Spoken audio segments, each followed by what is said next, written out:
This is the Online Marketing Ireland channel. My name is Martin Murray. I'm Managing Director of Interactive Return. And this morning with us we have Damian Ryan from Results International Group. Results International are the leading mergers and acquisitions consulting firm in the Marcomms and digital media world. And Damian has about 20 years experience in media in Ireland and around the world. He could reasonably be called the father of internet advertising in Ireland. He founded the first digital advertising agency, ICANN, many years ago. He founded the Golden Spiders Awards, which have been running for 12 years. He's founded the Digital Media Awards. He's was the original publisher of Investor magazine, the original publisher of .ie magazine. So he's a lot of experience. I have a lot of experience in finding things. Maybe I should have been a detective or something like that. Well done. Damian, you're working now in mergers and acquisitions in digital media. Can you tell us, how do you see the Irish online market changing for mergers and acquisitions now as we go into 2009? Into 2009, I would see, well, first of all, I see lots of opportunities. That's a good thing. I think that any kind of extreme economic climate will bring about opportunities. For the Irish online marketplace in particular, I think we're going to see an improvement in the standard of Irish websites and an improvement in the standard of Irish online content. It's something which I feel that we've been sadly lagging behind other countries in, but I think with increased broadband penetration, I think increased revenues coming into the sector, we're going to see online publishers making bigger investments and improving the online offering for consumers. That's on the media side. On the agency side, people are always asking about, when traditional agencies acquire digital agencies, and I've been thinking that through with some colleagues, and I'm wondering when we're going to see a digital agency acquire a traditional agency. Right. I think that this is all about value at the end of the day, and as agencies try to maximize the value of their organizations, they're going to be looking for new and innovative ways to do that. So I think that yes, there'll be more consolidation with agencies.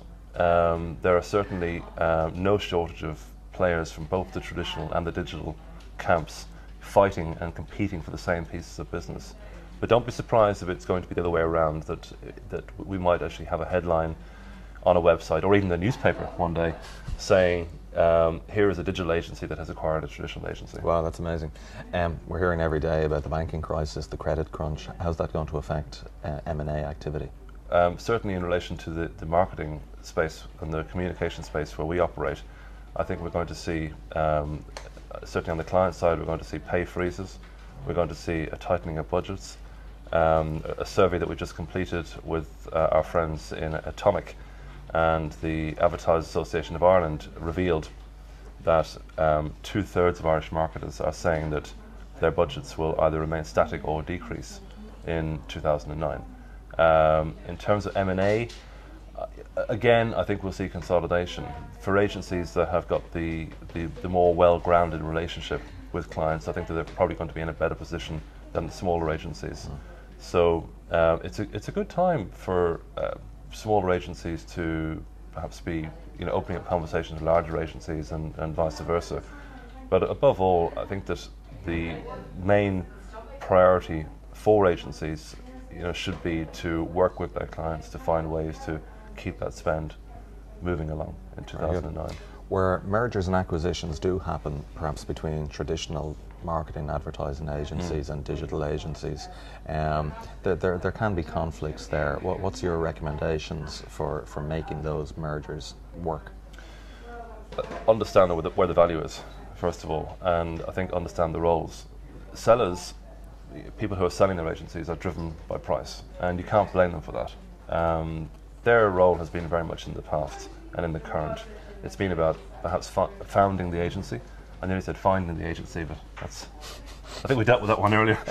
The founders have been responsible for the past performance of the company and the current performance of the company. So they are very much understandably driven by price. Buyers should be driven by value. Buyers should be focused on what's the big picture here? Where is the future value in this organization? often we come across buyers who are more driven by price, and in a market like this, we're starting to see more and more of it, because we feel that with this kind of downturn, that buyers who were even in negotiations with agencies, during the last few months, are perhaps tempted a bit to hold on and to see if that price comes down. It's not a particular strategy that I would condone, because there's always the risk of losing the opportunity, and all the work that goes into an M&A deal. There's always the risk of losing that opportunity. But it's the economy, Right. I expect that we'll see media companies and agencies looking for bargains in about 6 months to 9 months. But as a friend of mine from the newspaper sector said to me the other night, the sun will rise again. So whatever about this recession, it's not the first recession that you or I have been in. I think I'm on my third now. Maybe we should get badges. Number 3 recession or something. Tips like on your that. shirt. Yeah, something like that. Yeah. Very good. Okay, in line, there will be street sector, as in many others. For the agency, digital or traditional, as you've said there, who is looking to be acquired, Yeah. what do they need to do to tee themselves up? Well, I think preparation is key, and certainly the better being prepared perhaps a year or more in advance. I think that certainly agencies seeking to improve their value at results, we've got many tools that help them achieve that, but preparation is key. I would love to see companies, perhaps even startups, being more focused on their exit from an earlier standpoint. Somebody once said to me that the reason why you start a business is to sell it, and if you don't sell it, you end up buying it. And I think for younger companies, there's nothing wrong with sort of perhaps spending a little bit of time saying, okay, I'm 32 years old, not me, I'm much younger than that, of course. But for companies to take some time and say, right, I'd like to sell this business in 7 years. I'd like to sell it to one of these 5 companies, and really start planning for the future now. Start thinking about the big picture, and start doing things in your company which investors are going to be asking you questions about, perhaps 4 or 5 years down the track. Make sure your accounts are clean. Make sure you're compliant in all the areas. Make sure that you have the correct management team and robust client relationships in place. Seek for ways in which you can improve the value of your company the whole time. Look at areas of IP. I mean, at results, I think we've probably got a checklist of about 140 different questions any investor will ask any prospect.